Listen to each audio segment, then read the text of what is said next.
बदलते भारत की शान।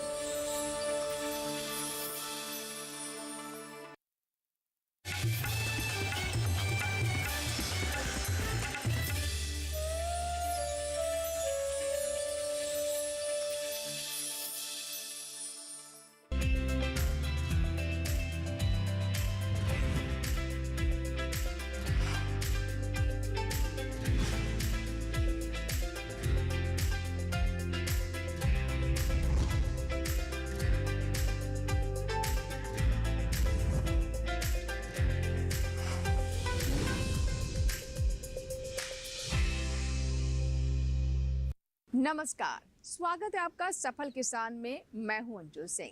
सफल किसान, जैसा कि आप नाम से समझ चुके होंगे कि एक ऐसा कार्यक्रम है जिसमें हम किसानों की सफलता की गाथा लेकर आते हैं और इसके लिए हम देश के कोने कोने में जाते हैं, ऐसे किसानों को चुनते हैं जो कृषि, पशुपालन और इससे जुड़े स्टार्टअप से नई तस्वीर सामने पेश कर रहे हैं। ये किसान अपनी तकदीर तो बदल ही रहे हैं, बल्कि अन्य किसानों के मार्गदर्शक भी बन रहे हैं। जी हाँ, इसीलिए हम कह रहे हैं सफल किसान। तो चलिए शुरुआत करते हैं आज के कार्यक्रम की। और आज की जो कहानी है वो उत्तर प्रदेश के कानपुर देहात से जुड़ी हुई है।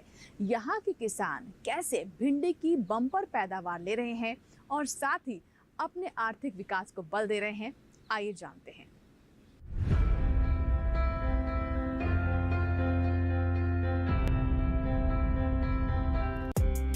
कानपुर उत्तर प्रदेश का सबसे प्रमुख औद्योगिक केंद्र है।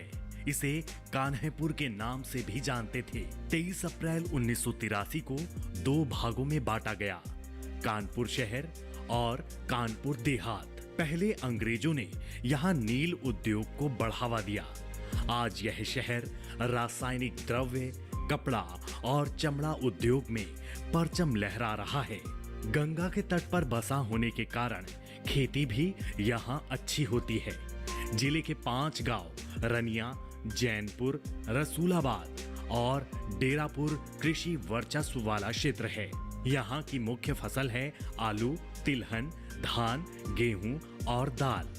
30% लोगों की जीविका नौकरी, उद्योग और कारखानों से चलती है, लेकिन 70% लोग आज भी कृषि पर आश्रित हैं। कुछ लोग आज भी पारंपरिक खेती को तरजीह दे रहे हैं, लेकिन जिन किसानों ने कृषि विविधीकरण की योजना को समझा और इसे अपनाया, आज उनके बुरे दिन लद गए हैं। ऐसे ही एक किसान हैं विकास सिंह चौहान, जिन्होंने भिंडी की खेती अपने पिता से सीखी। आज खुद भिंडी की उम्दा खेती कर रहे हैं और पहले से कहीं अधिक मुनाफा कमा रहे हैं। अपने छोटे से गांव कुंदनपुर रनिया का नाम भी रोशन कर रहे हैं। मैं भिंडी का फार्मर हूँ, एक किसान हूँ। जो मेरे पिताजी ये भिंडी का काम किया करते थे 1980 में, और आज मैं भी खेती करने लगा हूँ पिताजी के देखा देखी। और मैं एमए किया हूँ। एमए करने के बाद मैं एमए भी करता था और साथ साथ में मैं ये भिंडी का काम भी किया करता। मैं ये भिंडी बेचने भी जाता था, लगाता भी था और पिताजी का काफ़ी हाथ बटाया करता था मैं जब मैं छोटा। आज मेरे पास करीबन 2 बीघा सिर्फ भिंडी के लिए खेत है मेरे पास, और मैं इस भिंडी को लगाता हूँ और बेचता हूँ और बोता हूँ। जो ये इसकी जनवरी की लास्ट या शुरू में जैसे सर्दी कम होती है तो उस हिसाब से इसको लगाया जाता है। और लगाने के बाद इसकी लागत आती करीबन बीघे में 12 से 13 हज़ार रुपये करीब, सिर्फ बीजे का खाद का काफ़ी टोटल लागत एक बीघे में पड़ती है 25 हज़ार रुपये। और लेकिन 25 हज़ार लगाने के बाद, और ये भिंडी की फसल बहुत अच्छी है। इसमें एक बार लगाने के बाद आपको मार्च और अप्रैल के बीच में ये जितनी लागत आपकी आई है वो तुरंत वापस हो जाती है। ये हर तीसरे दिन टूटती है, हर तीसरे चौथे दिन जैसे हो, जिसको किसान को मालूम बोते हैं, और हर तीसरे चौथे दिन इसको तोड़ा जाता है और इसकी बिक्री बहुत अच्छी है।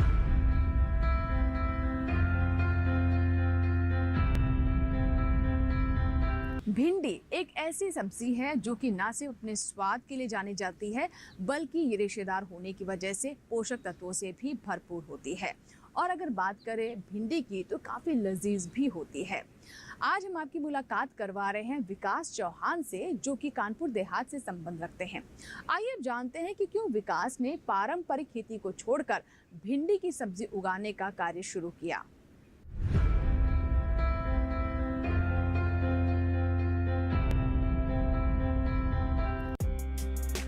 भिंडी एक फल है और सब्जी भी। बनारस में भिंडी को राम तरोई, छत्तीसगढ़ में राम कलीय, बंगाल में स्वनाम ख्यात फल शाक, मराठी में भेंडी, गुजरात में भिंडा और फारसी में वामिया कहते हैं। भिंडी को करोड़ों लोग जिस नाम से जानते हैं वो लेडी फिंगर और ओकारा है। ग्रीष्मकालीन भिंडी की बुआई फरवरी और मार्च के महीने में होती है। फसल लगातार लेनी है तो जून जुलाई में वर्षाकालीन भिंडी की बुआई की जाती है। भिंडी अबेल मोस्कस इनसिकुलेंट्स प्रजाति का पौधा है। पौधे की लंबाई 2 फीट से 1 मीटर तक होती है, जबकि इसके फल 12 से 15 सेंटीमीटर के होते हैं। पीले और बैंगनी फूलों के बीच हरे रंग का फल देखने में बहुत प्यारा लगता है। भिंडी की अच्छी पैदावार के लिए हमारे सफल किसान विकास सिंह चौहान ने संकर भिंडी की खेती की। पूसा A4, परभनी क्रांति, पंजाब 7, अर्का अभय, वर्षा उपहार, हिसार उन्नत, VRO6 मुख्य हैं। भिंडी के लिए दीर्घ अवधि का गर्म व नम वातावरण श्रेष्ठ होता है। बीज उगाने के लिए 27 से 30 डिग्री तापमान उत्तम माना जाता है। तापमान अगर 17 डिग्री सेल्सियस से कम है तो बीज नहीं उगता। भारत के हर क्षेत्र में भिंडी की पैदावार होती है। हर मिट्टी में भिंडी उगाई जा सकती है, लेकिन अधिक पानी और अधिक ठंड नुकसानदायक होती है। इसलिए किसान अगेती फसल हर दम लेने की कोशिश करते हैं। भिंडी की अच्छी फसल लेने के लिए कतार से कतार की दूरी 40 से 45 सेंटीमीटर और कतारों में पौध के बीच की दूरी 25 से 30 सेंटीमीटर रखी जाती है। इसकी खेती एक आदमी के बूते से बाहर है, इसलिए खेती में या तो पूरे परिवार को लगना पड़ता है या फिर मजदूरों को लगाना पड़ता है। मैं अब जनवरी से जुलाई तक सिर्फ भिंडी लगती है मेरे पास, और जुलाई से नवंबर तक धान लगते हैं, और नवंबर के बाद फिर दूसरी ये फसल आ जाती है हमारी। बीच में गैप होता है और लाही कर लेते हैं नवंबर के बाद, और लाही के बाद हमारी ये भिंडी आ जाती फिर हमारे पास, क्योंकि भिंडी का खेत बनाने में करीबन 1 महीना लगता है। भिंडी की खेती के लिए मैं जुताई करता हूँ, और जुताई के बाद सीधा उसको पलेवा करता हूँ। पलेवा करने के बाद उसमें वो खर खुद्दुर जो होते हैं उसको वो जगाता हूँ मैं। जगाने के बाद उसको फिर जब वो उठाती है उसकी, तो मैं उसको फिर जोताता हूँ, फिर उसको फैला के रख छोड़ देता हूँ, फिर रोटावेटर से उसको बनाया करता हूँ कि उसकी मिट्टी महीन हो जाए, कि रागी काटने में कोई दिक्कत ना हो। तब उसमें भिंडी के बीज उसमें रोपा जाते हैं। भिंडी की खेती के लिए बेड बनाते हैं जो किसान भाई सब रहते हैं, जो हमारे साथ के रहते हैं सब लोग। उसमें कभी एक बीघे में करीबन 3-4 लोग तो रहते हैं ये बेड बनाने में।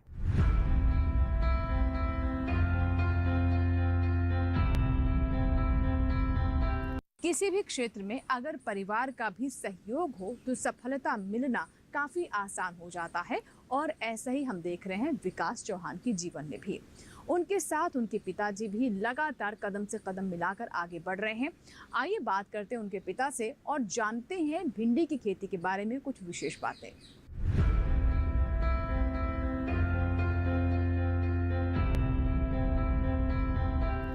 सुंदर सिंह चौहान विकास सिंह चौहान के पिता हैं। कुंदनपुर रनिया गांव में 16 बीघा जमीन है।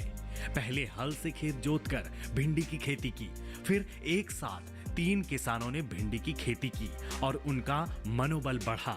आज नई तकनीक से विरासत की खेती को उनका लड़का आगे बढ़ा रहा है और ढेर सारे मुनाफे कमा रहा है। सन 67 में मैं इंटर में पढ़ता था। इंटर में पढ़ने के बाद मैं कानपुर में रहता था। इसके बाद फिर यहाँ मैं आया। ये मेरा गांव नहीं है, ये मेरे दादा लगते थे, उनका गांव है, उनकी ज़मीन थी। लेकिन यहाँ देखा एक बार जब मैं पढ़ने के दौरान आया तो ये वो बीमार थे, उनको लेके कानपुर गया, ठीक कराया। उन्होंने 16 बीघे ज़मीन हमको दिया, और यहाँ पानी अधिक भरे होने के कारण यहाँ न तो गेहूँ ठीक से होता था, न धान पानी में काटा जाता था। तो मैं कानपुर में एक दौलत सिंह थे, वो थे क्या बोलते हैं निदेशक, मैं उनसे मिला और यहाँ की प्रॉब्लम उनको बताई। दौलत सिंह उनका नाम था। उन्होंने कहा कि आप भिंडी की खेती करिए। उन्होंने कहा भिंडी की खेती करिए, वो बोले बीज मैं देता हूँ। उन्होंने 3 किलो बीज मुझको दिया और मैं यहाँ आकर के और वैसे छीट करके बो दिया, लेकिन छीट उसमें वो कुड़ी ये बैल के चला करके हल के पीछे से बो दिया और वो फिर भिंडी जगी नहीं। दोबारा मैं उनके पास फिर गया कि भिंडी तो जगी नहीं और मैं क्या करूं, तो उन्होंने कहा कि हमने कहा लगता है आप बीज ख़राब दे दिए। तो उन्होंने तुरंत बुलाया अपने कर्मचारी को और बोले कि लाइए इनको बीजा 3 किलो और दीजिए, अच्छा दीजिए, तुमने ख़राब दे दिया। तो उन्होंने 3 किलो फिर दिया, फिर उसको मैंने छीट करके बोया और वो भिंडी जग गई। जगने के बाद फिर उसमें हमने करा किया, करा का मतलब रागी बनाना पानी के लिए, करा से रागी बनाया और कुछ बीज करा पर से इकट्ठा हो गया।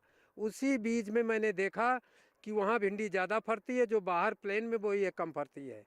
हमारे एक मित्र थे, उन्होंने कहा कि ये तो हम आलू की तरह अगर इसको लगाएं तो ज़्यादा फ़ायदा होगा। दूसरी साल 3 लोगों ने तय किया, एक मैं और एक यहाँ भीमसेन स्टेशन के पास थे मन्ना सिंह, उन्होंने तय किया, और एक वहीं ठाकुर प्रसाद पुरवा के थे, उन्होंने तय किया। 3 जगह भिंडी लगाई गई सर। मैंने 16 बिस्वे में लगाई, 5 बिस्वे में रेवड़ी पर लगाई गई और 7 बिस्वे में लगाई गई है ठाकुर प्रसाद के पुरवा में। उसी समय ये पूसा सावनी का बीज जो है मिला हमको, उसको लगाया। पूसा सावनी के बीज का उत्पादन हमारे 16 बिस्वे ज़मीन में 10 बोरा भिंडी निकलती थी। आज तो ये बोरी है जो देख रहे हैं आप लोग यहाँ, ये बोरी छोटी है, वो बोरा बड़ा था, उस पर 80-90 किलो से कम नहीं आता था और वो उत्पादन 9 बोरा हमारे उसमें निकलने लगा। उसी समय हमको उस साल चूँकि 10 रुपये बोरा बिकती थी, तो हमको सन 68 में करीब 400 रुपये के ऊपर हमको मिला। इसके बाद जब दूसरी साल लगाया, दूसरी साल फिर बढ़ते बढ़ते चले गए। आज की ये पोजीशन है कि जब भिंडी की खेती करता हूँ 1 बीघे में केवल अब इसी अप्रैल में हमको रेट मिलता है किसानों को, मई में रेट नहीं मिलता है। अप्रैल में 1-1.5 लाख रुपए बीघे आ जाता है।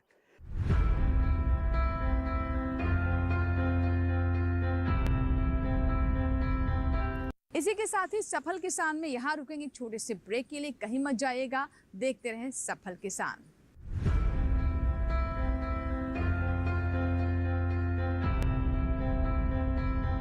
रोज सब्जी का स्वाद बढ़ाए और घर वालों का प्यार पाए, गोल्डी सब्जी मसाले। जहाँ जाए रिश्ते बनाए, गोल्डी मसाले। मम्मी कॉलेज की क्रिकेट टीम में ना मेरा सिलेक्शन हो गया है। Very good. कॉलेज की टीम में तो आ गया, देश की टीम में रजिस्ट्रेशन कब करवा रहा है? वो कैसे? तुम वोटर बन के देश की टीम का हिस्सा बन सकते हो। देश का फॉर्म भरो, देश की टीम का हिस्सा बनो। वोट करना सिर्फ तुम्हारा अधिकार ही नहीं बल्कि तुम्हारा कर्तव्य भी है, समझे? जी हाँ, अगर आप भी 18 साल के हो रहे हैं तो आज ही वोटर हेल्पलाइन ऐप डाउनलोड करके वोटर लिस्ट में अपना नाम जुड़वाकर वोटर बने। और हाँ, एग्जिस्टिंग वोटर्स भी अपनी जानकारी वोटर लिस्ट में अपडेट करें, जिससे देश की टीम और मजबूत बने। वोटर लिस्ट में नाम मतलब देश के लिए वोट करने का अधिकार, यानी देश की टीम में रजिस्ट्रेशन।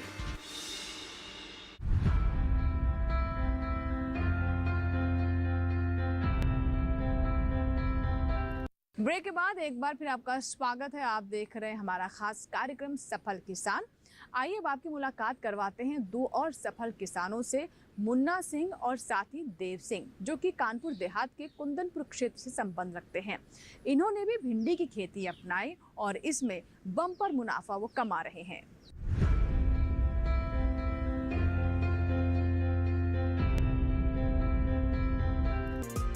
भिंडी की खेती असाधारण खेती होती है।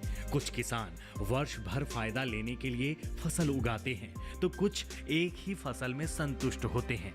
मुन्ना सिंह भी ऐसे ही किसान हैं। धान की खेती के बाद खेतों को छोड़ देते हैं, घास उगने के बाद खेत की जुताई करते हैं और फिर बीज की बुआई होती है। ऐसा करने से अप्रैल मई का फसल दमदार होता है और उससे अच्छी कमाई होती है। उनकी भिंडी 300 से 400 रुपए पसेरी के भाव बिकती है। वहीं देव सिंह भिंडी की तुड़ाई का काम करते हैं और इसे जोखिम भरा मानते हैं। मैं भिंडी जो है पहले खेत छोड़ देता हूँ धान लगा के। धान अक्टूबर नवंबर दिसंबर में कट जाता है। इसके बाद खेती जुतवा के छोड़ दिया जाता है। इसके बाद जब कुछ दिन बाद पलेवा करके उसमें जो है घास उगा जाता है। घास जो उग जाती है उसको फिर जुतवा दिया जाता है।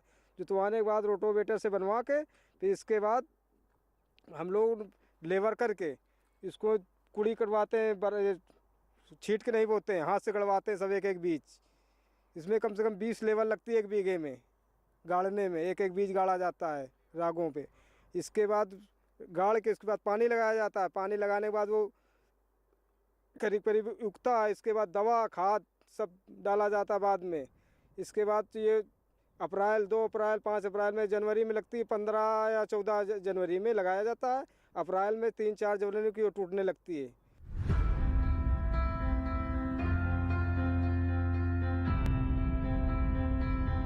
जी मैं भिंडी की पढ़ाई करता हूँ और भिंडी की खेती करता हूँ, बहुत समय पहले से करता चला आ रहा हूँ। जैसे कि भिंडी तोड़ने के लिए कुछ नियम का पालन करना पड़ता है। भिंडी की तोड़ाई करते वक्त भिंडी में रेशे होते हैं जो हाथ में कट लग जाते हैं, जो खून गिरने लगते हैं।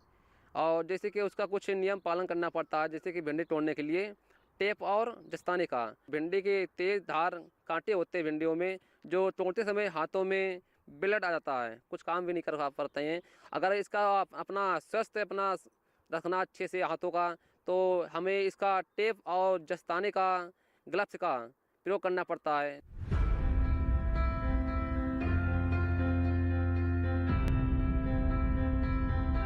और आइए अब समझते हैं 1 एकड़ में भिंडी उगाने के लिए इसके पीछे की गणित को, यानी इसमें कितनी लागत आएगी और कितना मुनाफा हमारे किसान 1 एकड़ भिंडी में कमा सकते हैं। आइए देखते हैं हमारी ये रिपोर्ट।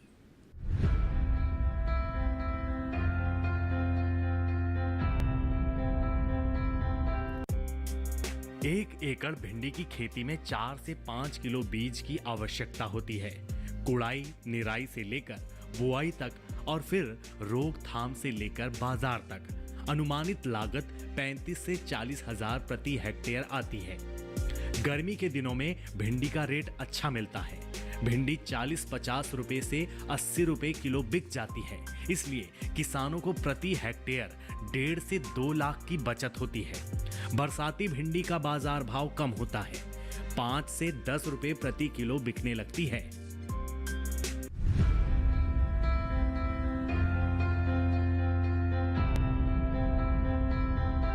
इसी के साथ ही सफल किसान में यहाँ वक्त हुआ एक और छोटे से ब्रेक का, कहीं मत जाइएगा, देखते रहें सफल किसान।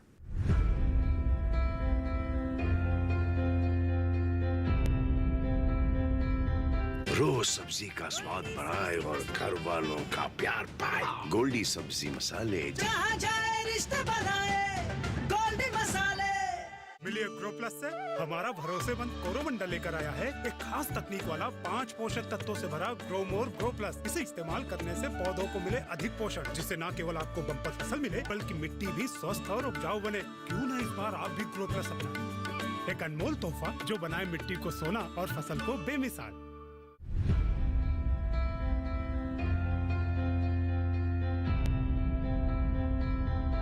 ब्रेक के बाद एक बार फिर आपका स्वागत है। आप देख रहे हैं सफल किसान। आज के सफल किसान में हमने आपको बताया कि कैसे हमारे किसान, खास तौर पर कानपुर देहात से संबंध रखने वाले किसान भिंडी की खेती में अच्छा लाभ ले रहे हैं। आइए अब आपको बताते हैं कि भिंडी से कौन कौन सी अच्छी व्यंजनें या सब्जियां बनाई जा सकती हैं, यानी इसकी रेसिपी के बारे में।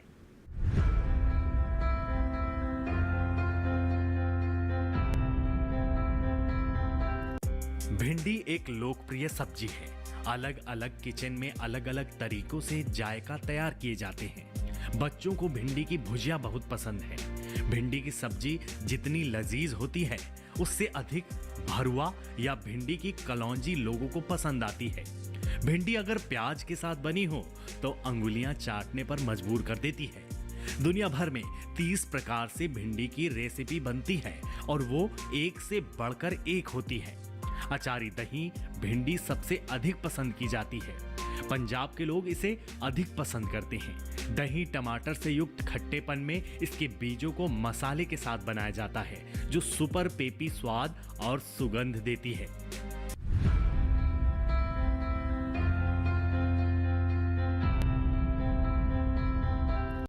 तो अभी आपने भिंडी की रेसिपीज के बारे में जाना। भिंडी जहां खाने में स्वादिष्ट है, वहीं ये पोषक तत्वों से भी भरपूर होती है। इसमें काफी रेशा होता है जो कि हमारे पाचन तंत्र को मजबूत करता है।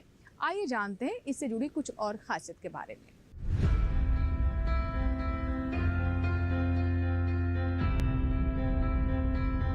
भिंडी में आयोडीन की मात्रा अधिक होती है। प्रोटीन, कार्बोहाइड्रेट के अतिरिक्त खनिज लवण जैसे calcium, phosphorus, vitamin A, B, C, thiamine और राइबोफ्लेविन की प्रचुर मात्रा पाई जाती है। भिंडी कब्ज के लिए विशेष गुणकारी है। भिंडी में पाए जाने वाला फाइबर एंटीऑक्सीडेंट का काम करता है, जो कोलेस्ट्रॉल को नियंत्रित करता है और हृदय को स्वस्थ रखता है। भिंडी में फोलेट की मात्रा 64% होती है। यह दिल की रक्षा करता है। फोलिक एसिड एनीमिया को रोकने में मदद करता है।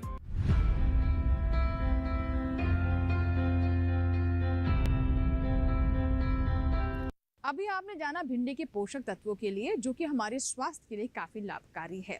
लेकिन कैसे अच्छी गुणवत्ता युक्त भिंडी हमारे किसान प्राप्त कर सकते हैं? कौन कौन से पोषक तत्वों की पूर्ति करना आवश्यक है ताकि अच्छी फसल उन्हें प्राप्त हो? इसके लिए आइए रुख करते हैं विशेषज्ञ का।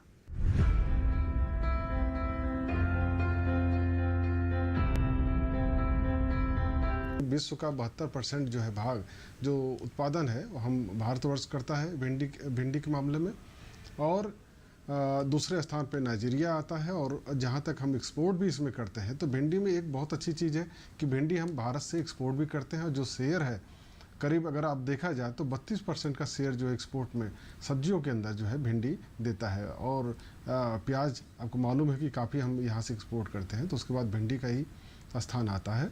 और भिंडी को हम अंग्रेजी में जैसे ओकरा कहते हैं और हिंदी में भिंडी कहते हैं। इसको लेडी फिंगर के नाम से भी कुछ लोग जानते हैं और गम्बो के नाम से भी इसको जाना जाता है। तो इसको हम भारतवर्ष में देखा जाए तो हम पूरे साल भर उगा सकते हैं। लगाने के लिए हम गर्मी में भी लगा सकते हैं इसको, और बरसात में तो मुख्य रूप से इसको लगाते हैं। उसके अलावा जब अगस्त वाला जो जहाँ पे लगता है कि पाला नहीं पड़ता है, तो हम रेनी और जो ऑटम सिस्टम जो हमारा होता है, हम अगस्त में भी लगा सकते हैं। और दक्षिण भारत में हम इसको ठंडी के समय भी लगा सकते हैं, इसकी खेती कर सकते हैं। तो इसमें देखा जाए तो पोषक तत्वों के हिसाब से इसमें पोषक तत्व काफ़ी पाए जाते हैं। आयोडीन के लिए इसको काफ़ी अच्छी तरह से इसको जाना जाता है। और जिन भिंडियों में धारियाँ होती हैं, अगर जो हमारे कंज्यूमर भाई हैं जो खाना खाते हैं, भिंडी पसंद करते हैं, जिनमें धारियाँ ज़्यादा होती हैं, उसमें प्रोटीन की मात्रा भी बहुत अच्छी मात्रा में पाई जाती है। इसके अन्य भाग भी जैसे तना है, जड़ है, तो हम जब गुड़ साफ़ करते हैं तो उसमें भी इसको हम प्रयोग करते हैं, तो गुड़ उससे काफ़ी अच्छी से साफ़ हो जाता है। कुछ मुख्य रूप से देखा जाए तो जो भिंडी है वो पश्चिमी जो अफ्रीका है वहाँ से भारतवर्ष में आई, लेकिन अगर 12वीं सदी के आसपास कुछ ऐसे भी शास्त्र या ग्रंथ हैं जिसमें स्पेनिश में जिसमें यह भी लिखा है कि ये जो इसकी उत्पत्ति भारतवर्ष में भी हुई थी। तो कुछ लोग का मत ये मानना कि भारत के आसपास हुई थी, कुछ लोग का मानना है कि अफ्रीका के आसपास हुई थी। और इसको बीज को भी कुछ लोग जैसे टर्की जैसे देश हैं जहाँ पे लगता है तो इसको रोस्ट करके वो कॉफ़ी के रूप में भी इसको प्रयोग करते हैं लोग। तो इस तरह से देखा जाए तो हम इसका सब्जी नहीं, दूसरे भागों का भी बहुत अच्छे तरह से यूज करते हैं। और जो इसका आपका बीज बनता है उससे हम ऑयल निकालते हैं, जो तेल निकालते हैं उसको परफ्यूम इंडस्ट्री में भी इस्तेमाल किया जाता है काफ़ी, जिसका भी आज इस समय काफ़ी अच्छा स्कोप माना जाता है। तो भिंडी के लिए हम सर्वप्रथम बात करते हैं कि हमारी जलवायु कैसी होनी चाहिए। तो जैसा मैंने बताया कि मुख्य रूप से बरसात में उगाई जाने वाली फसल है, तो इसके लिए जो गर्म जो है थोड़ी सी उमस वाला मौसम बहुत पसंद आता है, जिसको हम अंग्रेजी में हॉट या ह्यूमिड जलवायु कहते हैं। वैसे लगाने के लिए हम गर्मी में भी लगा सकते हैं। तो जो हमारा ये लगाने का उत्तर भारत है, जो मैदानी क्षेत्र है, इसमें हम इसको फरवरी मार्च में लगाते हैं। लेकिन जो हमारा पूर्वोत्तर राज्य है और या उड़ीसा है या बिहार है, वहाँ पे हम 15 जनवरी के आसपास भी लगा सकते हैं। जो हमारी बरसात वाली फसल है उसको हम मई से लेकर जुलाई तक लगाते हैं। लेकिन जहाँ पे बारिश होती है इसका या बाद में पाला पड़ता है, तो इस विशेष बात का विशेष ध्यान रखा जाए कि जुलाई के बाद नहीं लगाया जाए, क्योंकि इसमें एक मुख्य समस्या है कि सफ़ेद मक्खी आती है और बहुत दिक्कत करती है। तो जुलाई के बाद नहीं, मई से और जुलाई के बीच में लगा दिया जाए। तीसरी जो मैंने बताया कि जो रेनी और ऑटम जिसको हम कहते हैं, पतझड़, जो बरसात और पतझड़ वाला जो है, उसको हम अगस्त में भी इसकी कर सकते हैं, बशर्ते कि वहाँ पाला बाद में नहीं पड़ता हो। दक्षिण भारत में इसको हम, चूँकि वहाँ पे आपको जैसा मालूम है कि वहाँ का जो मौसम है ऐसा होता है कि वहाँ पे पाले का बहुत प्रकोप नहीं होता है, तो हम वहाँ पे नवंबर में भी इसकी लगा सकते हैं। भिंडी को हम अच्छी तरह से लगा सकते हैं और इस तरह से पूरे वर्ष हम भिंडी की खेती कर सकते हैं।